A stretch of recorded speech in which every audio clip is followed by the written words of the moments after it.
Et niveau conso, t'es comment? J'ose pas te le dire, je dirais pas, mais c'est vraiment excellent quoi. Ah, ok.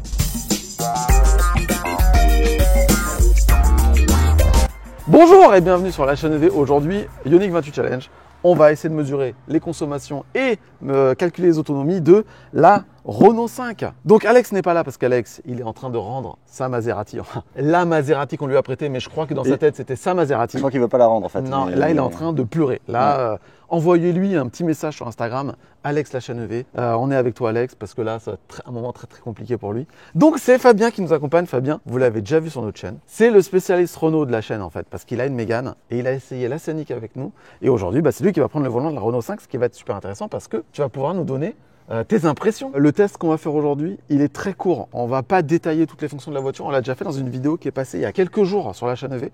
Je vous mets la vignette là, en grand. Vous retrouverez le lien en haut de l'écran, dans la description, à la fin de la vidéo pour la voir. Elle dure 55 minutes. Elle est chapitrée, donc s'il y a des parties qui vous intéressent pas, vous pouvez les sauter. Elle parle vraiment de toute la voiture. Là, on va vraiment se concentrer sur la conso, l'autonomie et ce que tu en penses par rapport à ta Mégane. Voilà. Donc, le concept du Ioniq 28 Challenge, c'est assez simple si vous ne connaissez pas. C'est qu'on prend la voiture qu'on teste, donc la Renault 5 aujourd'hui, qui est une version techno, et on la compare à notre Ioniq 28. Et on compare toutes les voitures avec la Ioniq 28 parce qu'en fait, c'est l'écart entre les deux qui nous intéresse pour créer un classement que vous pouvez retrouver ensuite sur la chaîne ev.fr. Un énorme merci à Renault Latest parce que Renault Latest, ils sont vraiment toujours avec nous. Et aujourd'hui, ils nous prêtent une Renault 5. Donc voilà, merci beaucoup à Renault Latest. Là, j'ai une voix de présentateur télé. Tout à fait. Avant de partir encore, n'hésitez pas à vous abonner à notre chaîne parce que plus on a d'abonnés, plus c'est facile pour nous d'avoir des voitures. Et rejoignez-nous sur Instagram parce que c'est là qu'on peut discuter ensemble. C'est là où on poste le plus d'actu. On y va? Ouais. Allez, donc toi, tu prends la Renault 5 et moi, ma voiture. Voilà. Avant d'attaquer le test conso, on va jeter un petit coup d'œil sur la fiche technique. On essaye donc une Renault 5 en finition techno. Autonomie WLTP 410 km, batterie 52 kWh, chimie de la batterie NMC, transmission aux roues avant, puissance moteur 150 chevaux soit 110 kW, couple de 245 Nm. Le 0 à 100 est abattu en 8 secondes. À la toute fin de la vidéo, je vais tenter le 0 à 100. On va voir si on arrive à les tenir. Vitesse maxi 150 km/h, poids à vide 1450 kg. Au niveau de la recharge, la puissance max en AC c'est 11 kW, en DC c'est 100 kW max, le temps pour faire un 10-80 30 minutes, un temps de 30 minutes qu'on a vérifié dans notre vidéo dont je vous ai parlé dans l'intro. Le prix de base de la Renault 5 actuellement c'est 33 490 €, moins les 4 000 € de bonus, ça fait 29 490 €. Et le modèle qu'on essaye, il coûte 34 890 €, moins les 4 000 € de bonus, ça fait 30 890 €. C'est cher, des versions de la Renault 5 moins cher arrive prochainement. Le parcours urbain, c'est environ 17 km dans les rues de La Teste-de-Buch et d'Arcachon en Gironde. Le dénivelé est très faible et la vitesse moyenne est comprise entre 25 et 35 km/h selon les conditions de circulation. Bon, on est à l'intérieur de la Renault 5. Donc là, c'est la version techno, sans option quasiment, si je ne me trompe pas, mais je pense qu'il n'y a aucune option. On va se mettre en condition Ioniq 28 Challenge. Ok. Donc, vas-y, démarre. Ah.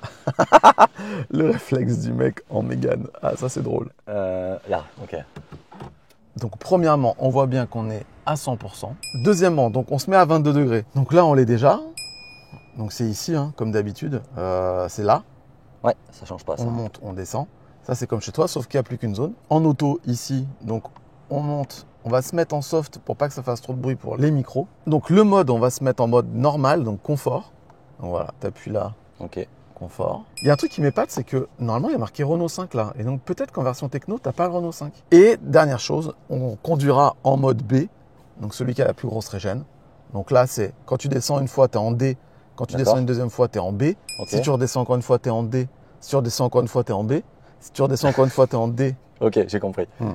Mais ce qui est intéressant, c'est que si tu te mets en mode B, que tu éteins la voiture, quand tu rallumes la voiture et que tu mets un simple coup sur le levier, tu seras en mode B encore. Elle le garde en mémoire. Et quand tu passes en marche arrière et que tu repasses en marche avant, ça sera le dernier mode que tu as mis. Donc si tu es en mode B, ça se remet en mode B. Donc ça, c'est plutôt cool. Bon, on y va? Allez, ça roule. Allez, on est parti. Je te laisse passer devant. Ah non, je passe devant. Tu connais pas bien la route. Ok. Alors en bleu, elle est moins voyante. Les gens se retournent moins dessus que la jaune. Par contre, là, je l'ai dans mon rétro et je trouve qu'elle fait beaucoup plus agressive. Elle fait un peu sport, tu vois. J'ai la Regen Max là, j'ai pas l'impression d'avoir de la Regen en fait. T'es en B, il y a marqué B sur le tableau de bord? Non, je suis en D là. Ah bah vas-y, remets un coup. Ouais, c'est bon. C'est mieux? Attends, je lâche pour voir. Lâche pas trop quand même. Ouais, c'est bon, j'ai de la Regen. Ce qu'on va faire, c'est que je vous décris vite fait l'ensemble des caractéristiques de la voiture sur la ville. On va laisser Fabien la conduire et on fera un petit bilan avec Fabien à la fin de la ville pour voir un petit peu ce que ça donne. Donc rapidement, on l'a dit, il y a deux modes de régène, le mode D, le mode drive et le mode B, le mode break. Le mode D, t'es quasiment en roue libre. Le mode B, t'as de la régène, mais j'ai du mal à la jauger. Donc on va faire un test de régène à la fin de cette vidéo. On va mesurer le temps qu'elle met pour passer de 80 à 0 km/h, ce qui donne un chiffre sur la puissance du freinage régénératif. Toi, t'en penses quoi là par rapport à ta Mégane? La Regen, j'ai l'impression que c'est pas mal. C'est peut-être un chouïa moins que la Regen Max, c'est quand même de la Mégane. Ok, on verra ça tout à l'heure. Donc il n'y a pas de one pedal, c'est du rampage, mais un rampage assez doux. Tu verras, Fabien, quand tu lâches le frein et que tu es arrêté et que tu lâches le frein, la voiture, elle fait pas un bond, elle monte tranquillement à 7 km/h, c'est assez agréable. Tu as l'auto-hold que tu peux activer, quand tu l'actives une fois, il est activé toujours, donc ça c'est cool. On va pas expliquer tout ça. Si vous voulez vraiment tout savoir sur la Renault 5, vraiment, je l'ai déjà dit dans l'intro, mais je le redis là, visionnez notre vidéo. Là, c'est vraiment un test conso autonomie. Les freins, ils ont du mordant. Les sièges, un peu baquet, plutôt confort, moi je trouve perso. Ah, franchement, les sièges, pour l'instant, c'est une super bonne surprise parce qu'ils sont très enveloppants. On est bien calé, limite mieux que sur la Mégane. Au niveau de la suspension, moi je trouve que c'est à la limite du sport, c'est-à-dire on sent qu'elles sont un peu fermes, mais néanmoins c'est hyper confortable. Et ça manque un peu de fermeté pour une conduite sportive. On est entre les deux, quoi. Tu verras, tu me donneras ton avis à la fin de la ville. Ok. Et voilà, pour tout ce qui est matériaux, finition, système, tout ça, on en a déjà parlé en détail dans la vidéo de notre test complet. Donc on va pas revenir dessus. J'ai une bonne sensation sur la direction en fait, sur le volant et le train avant. Et c'est là, ça laisse vraiment espérer quelque chose de mortel sur la 290. Il y a du train avant, il est hyper incisif. Et tu as aussi une direction qui est très directe. T'as pas une grosse démultiplication. T'as pas besoin de beaucoup tourner le volant pour rentrer dans le virage. Ça, c'est cool. Ah, je l'ai senti dès que j'ai voulu faire marche arrière tout à l'heure en commençant la vidéo. Et déjà, pour braquer et faire demi-tour, ça a été immédiat, quoi. Donc franchement, les sensations au volant sont franchement intéressantes. Bon, et bien maintenant, on va rouler. On va se faire notre petit trajet ville. On l'a pas dit, il fait 22 degrés, donc vraiment un temps idéal. Vu que la clim est à 22, normalement, la clim va peser très peu dans la consommation. Est-ce que la Renault 5 va pâtir de ses grandes jantes en 18? On verra ça dans quelques minutes. Et on verra aussi ce qu'en pense Fabien, conducteur de Renault Mégane et qui a déjà roulé aussi la Scénic. Allez, à tout de suite. Bon, et bien voilà, on arrive à la fin du trajet ville. Vous le savez que le Ioniq 28 Challenge, c'est comparer la conso de la Ioniq 28 avec le modèle qu'on essaye. Là, la conso est assez basse, donc j'ai un peu peur pour la Renault 5. Fabien, qu'est-ce que tu en penses là de ton trajet ville? Ah, je suis franchement très agréablement surpris. J'ai pas l'impression de rouler dans une citadine. Elle est hyper à l'aise et le niveau, la qualité intérieure est vraiment intéressante, très intéressante. Comparé à ta Mégane, est-ce que tu sens des choses différentes? Non, en termes d'espace à bord, à l'avant, la planche de bord, bon, l'écran est un peu plus petit, la qualité de conduite est identique. Pour moi, il n'y a pas de régression. Je trouve que la direction est limite un peu plus précise là que sur la Mégane. Il y a un petit peu de jeu là où en fait je peux tourner le volant sans que ça bouge, mais par contre dès qu'on engage le volant, ça tourne vraiment bien. Elle est hyper agréable en ville. Et en termes de suspension, parce qu'on en parlait tout à l'heure, c'est assez confortable. Je trouve ça plus confortable qu'une Tesla Model 3 en ville, clairement. Et puis les sièges là dans les virages tiennent vraiment bien sur les côtés. Donc franchement, j'ai pas le sentiment d'être dans une citadine. Je serais dans une Clio haut de gamme ou dans une Mégane, ce serait la même chose en termes de sensation. Et la Régène, elle te suffit À la Régène, pas forcément. Je pense que ça mériterait un peu plus quand même. Ça arrive assez souvent, surtout en ville, où parfois ça freine un peu devant, ça pile. De devoir évidemment rajouter du frein ça suffit pas. Hein. Par contre, effectivement, sur la partie lorsqu'on redémarre, une fois qu'on a été à l'arrêt, c'est plus doux le redémarrage, le rampage que sur la Mégane. Donc pour ceux qui y sont sensibles, moi ça me dérange pas sur la Mégane ou la Scénic, mais pour ceux qui y sont sensibles, je pense qu'effectivement c'est beaucoup plus doux et ça doit être plus agréable pour eux. Et au niveau conso, t'es comment? Je suis pas mal du tout. Hein. Ah. Alors c'est en dessous de la Mégane et du Scénic. Si toi tu es bien, moi je suis bien aussi. Donc intéressant. J'attends de voir la comparaison tout à l'heure. Donc on vous donnera tous les chiffres de conso à la fin de la vidéo, évidemment. Allez, on arrive. Donc ça y est, on est arrivé. Hop, je note ma conso. Moi aussi. Maintenant, ce qu'on va faire, c'est qu'on va faire quelque chose que le monde entier nous envie, c'est-à-dire notre compète de vitres. Alors, je raccroche Je fais 1, 2 et à 3 on appuie. Hein. Donc quand tu as le point qui arrive en bas, c'est ça? Wow! Putain, c'est ISO quoi. Quasi ex aequo. La vache. Incroyable. Est-ce un signe? Est-ce un signe que finalement je suis pas très loin de toi sur pas mal de topics aujourd'hui? Vas-y, ouvre la fenêtre arrière. Non, bon voilà. Comme d'hab chez Renault. Non, là, non. Bon, et bien voilà. Et bien moi, je propose de passer à la route. Le parcours routier, c'est 25 km composé en grande partie de portions à 80 km/h avec des ronds-points. Là encore, le dénivelé est très faible. La vitesse moyenne est généralement de 65 km/h. Je vais passer devant. On va pas faire de Shifumi parce que je passe devant pour te montrer la route. Ok. Mais on peut faire un Shifumi si tu veux pour voir. Je veux ma revanche par rapport à la dernière fois quand même. Allez. Shifumi. Voilà. Putain, mais c'est pas possible. En fait, tu sais, j'ai un retour de la caméra intérieure de ta voiture. Je vois ce que tu prépares. Mais non, Non. t'en es capable en plus. Non, non, non. Elle a bougé la conso. Ah, la conso a bougé? Bon, ça veut dire que la Renault 5 compte la conso à l'arrêt, donc ça veut dire qu'on va avoir des bons chiffres. Ça me fait plaisir. Mais je suis toujours à 100%. Hein. Non, t'es toujours à 100%? Ouais. On a fait 16 km, la voiture est toujours à 100%. Ce qui est faux. Imaginons même que t'as consommé 10 kWh au 100. On a fait 16 bornes. T'as consommé donc 1,6 kWh. La batterie fait 50. T'as forcément gratté des pourcents. Je ne comprends pas pourquoi ça fait ça. C'est pas grave. Allez-y. Donc je passe devant. Alors dis-moi, ta caméra de recul, est-ce qu'elle est comme ça sur ta Mégane ou elle est vraiment pourrie sur celle-là?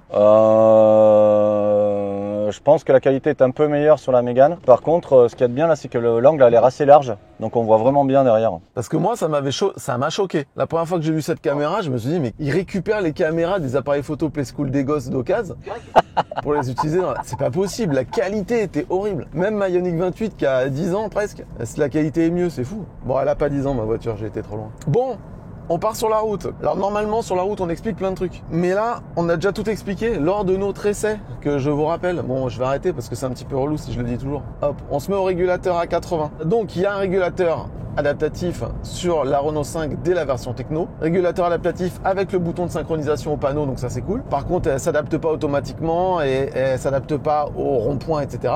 Sauf à prendre l'option Drive Assist. Je vous mets le prix en bas. C'est une option que nous on adore et que vraiment ça change un peu la voiture. Pour faire de la route c'est vraiment trop génial. Fabien, je t'encourage à faire attention parce que tu n'as pas de lane assist. Tu as un anti-dépassement de voie mais pas de lane assist. Je viens de passer à 99%. Ah. Donc si vous faites moins de 18 km, c'est gratuit en fait.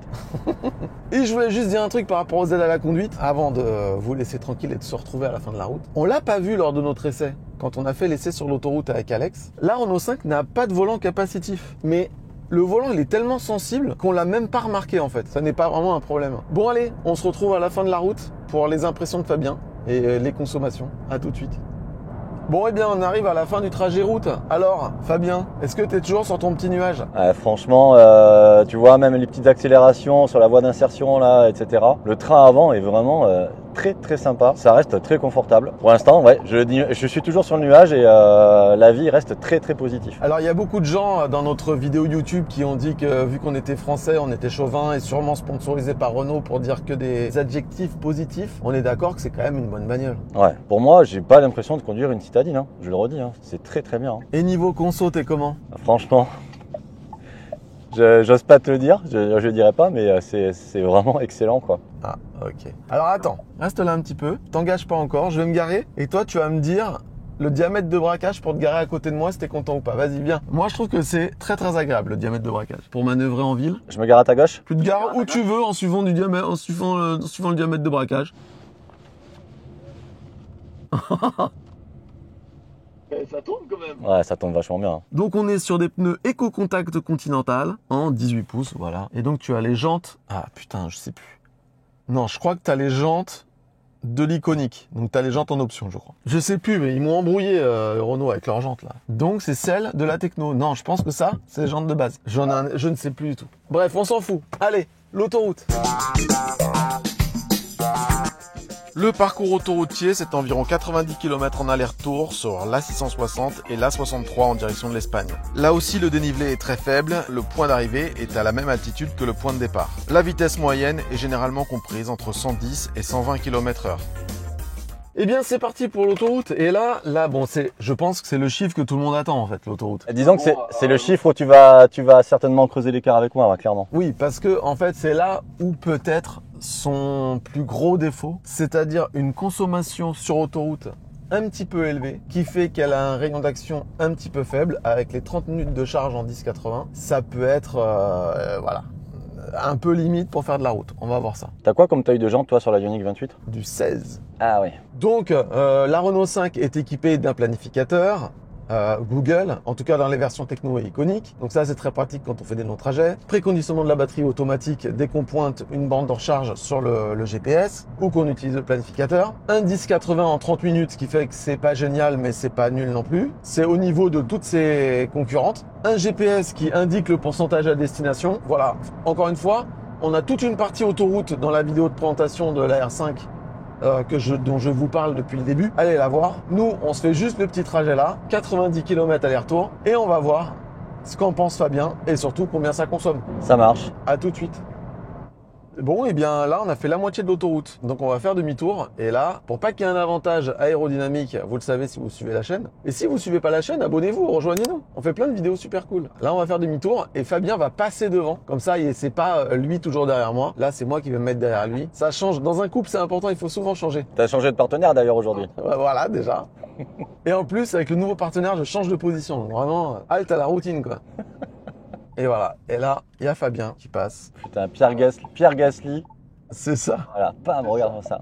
Et on est reparti dans l'autre sens. Comme ça, c'est bien, l'altitude de départ est égale à l'altitude d'arrivée. Comme ça, même s'il y a un peu de dénivellation, ça reste du plat en moyenne. Ah là, il y a Fabien, il est en train de se détacher de moi, là, il se fait plaisir, là. Ah, c'est bien, là, franchement. Ah ouais, tiens, au niveau accélération, tu sens une différence avec la Mégane ou pas? Parce que la Mégane, elle fait quand même 220 chevaux, mais elle est plus lourde. Non, oui, alors je pense qu'on est à peu près sur du scénic, non, en termes d'accélération? Le 0 à 100, il est en 8 secondes, donc ouais, on doit pas être très loin du scénic. Ouais, la Mégane, c'est 7,4. Ouais, donc tu vois, t'es pas très loin. Hein. Non, mais franchement, comme on le dit souvent, si vous arrivez du thermique, vous allez trouver ça génial. Après, entre électrique, oui, il y a mieux, mais ça suffit largement, quoi. Et on le rappelle, hein, si ce que vous cherchez, c'est un peu de puissance, cette voiture, elle existe chez Alpine. Elle s'appelle la 290, elle va bientôt rentrer en commercialisation. Et elle existe en 180 et en 220 chevaux.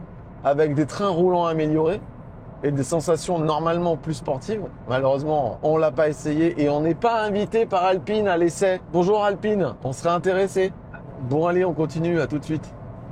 Et bien voilà, on arrive à la fin de l'autoroute. Donc Fabien, ton avis sur l'autoroute? J'ai le sentiment de conduire la Mégane. Même accélération, un poil plus lent, mais même confort de conduite, même bruit sur haute vitesse à 130, jusqu'à 110 ça s'entend pas. La qualité de roulage est vraiment excellente. Donc voilà, après on verra pour la conso, mais en tout cas, franchement, je valide, comme dirait Julien. Bon, bah c'est bien, hein. Mais maintenant, la conso. Et je t'ai entendu 2-3 fois dire allez, baisse, mais bon. C'est peut-être une citadine en fait.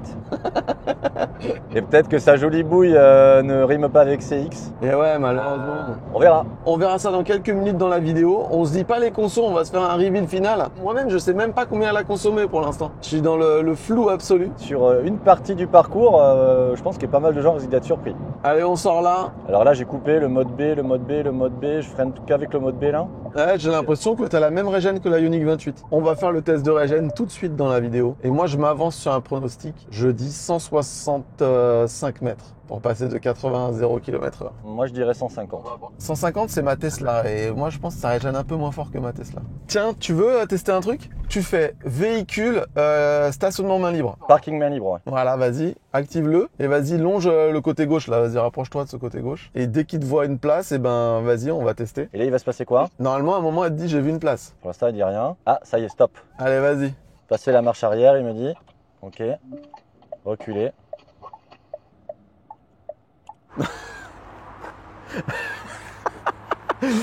Attends, oui, d'accord. Et voilà, elle va peut-être faire ça. Ok, j'ai compris. Oh là là là là là là là là là là là là. Mais qu'est-ce qu'elle fait? Je suis censé faire quoi là? Elle fait quoi là? Obstacle détecté. Si tu fais... Ah, ça y est, elle fait marche avant? D'accord, attends. En fait, elle veut se garer là. Qu'est-ce qu'elle fait?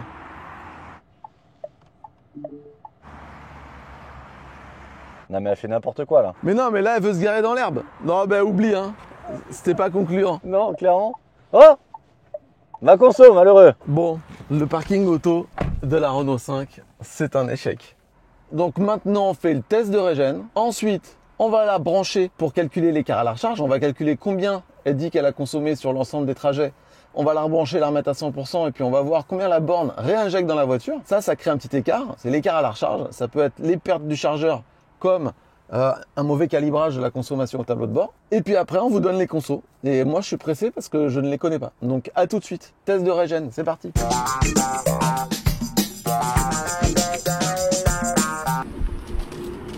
Donc voilà, là on est sur une petite route de campagne, limitée à 80 km/h. Donc je me mets à 80 km/h au régulateur. Et quand je passe devant Fabien, je coupe le régulateur et on mesure la distance que met la voiture pour s'arrêter. Ça met un chiffre sur le freinage régénératif. Ça permet de le comparer un peu aux autres. Et nous, on estime qu'il faut un freinage régénératif entre 120 et 150 mètres pour que ça soit agréable. En dessous de 120, le freinage régénératif est trop fort. Et là, tu passes ton temps à jouer avec l'accélérateur. Et au-dessus de 150 mètres, bah là, tu vas trop freiner. Entre les deux, c'est cool. Donc là, j'ai déjà fait un essai. Fabien, il a relevé le score. Là, on fait le deuxième. Parce que j'avais oublié de lancer la caméra au premier. Bref, comme d'habitude. Allez, go! Hop, régulateur, 80. Allez, je passe devant Fabien. Je coupe. Eh, mais moi, je trouve que c'est pas trop mal. Hein. Ça régène. Hein. Allez, là, je suis à 30. 22. Allez, je freine. Hop là. Warning. C'est bon. Alors, bonjour. Bonjour. 163 mètres au premier essai, Ouais. 162 au deuxième. Donc 160. On part sur 162. Allez. 162. T'avais raison. J'ai dit 165. 165 ou 160? Je crois que j'ai dit 165. Allez, on va recharger cette voiture.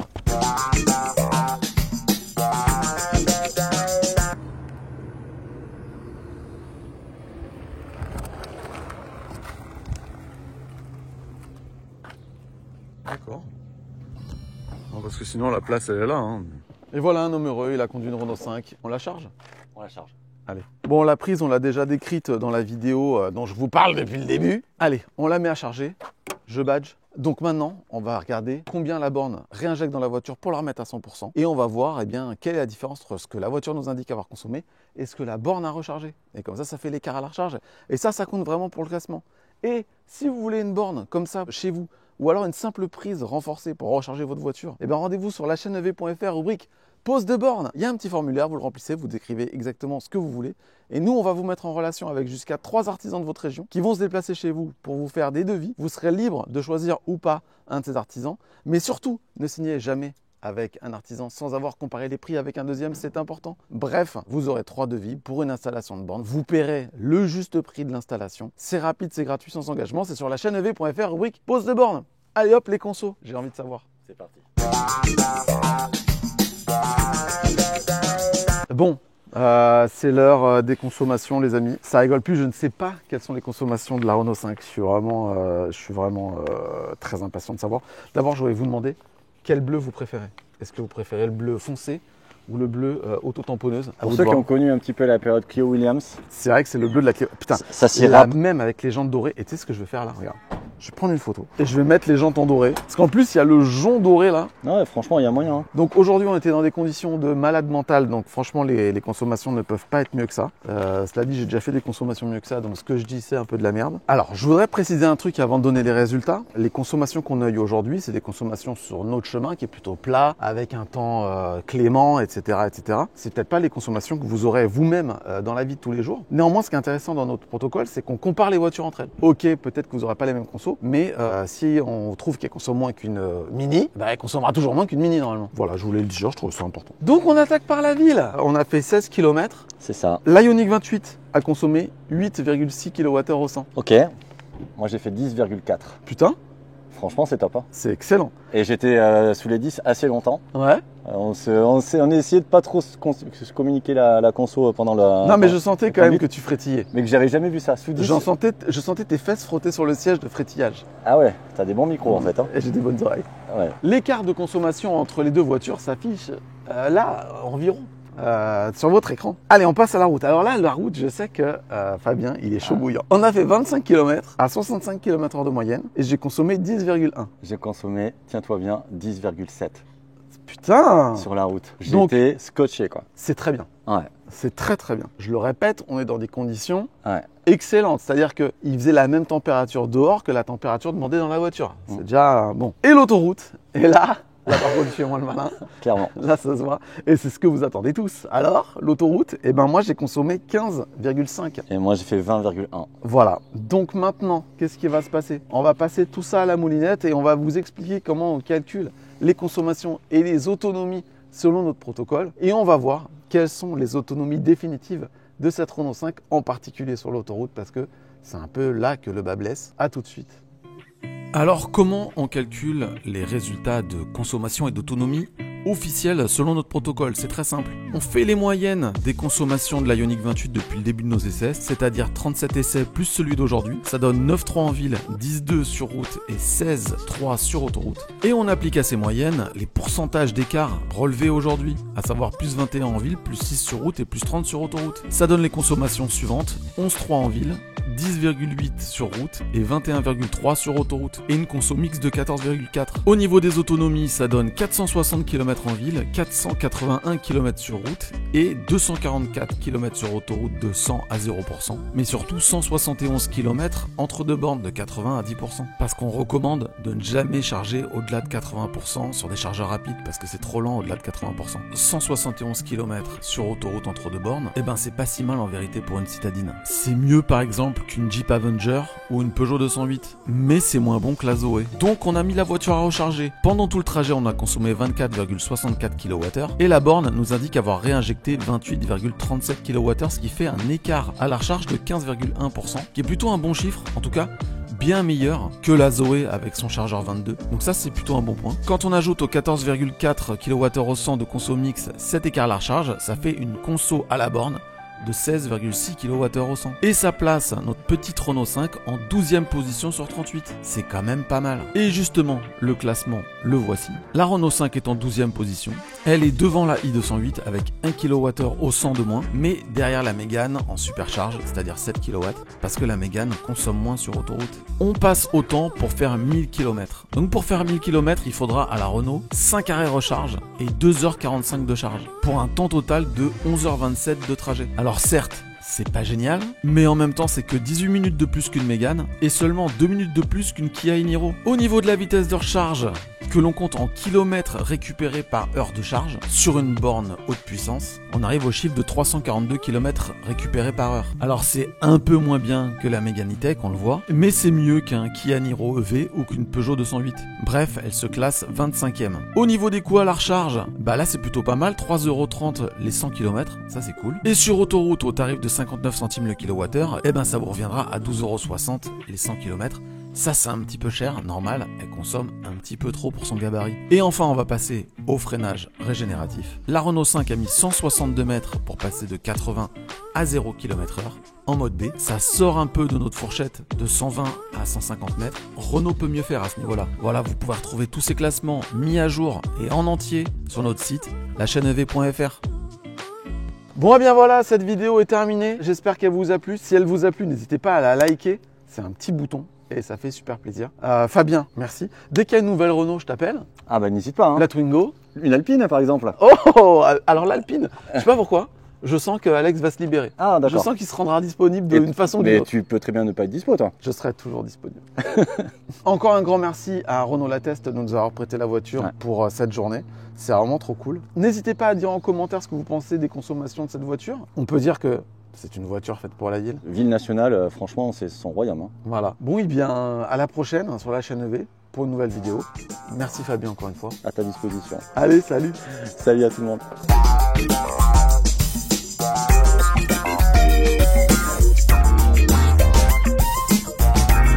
Allez, je vais faire un petit 0 à 100. Go.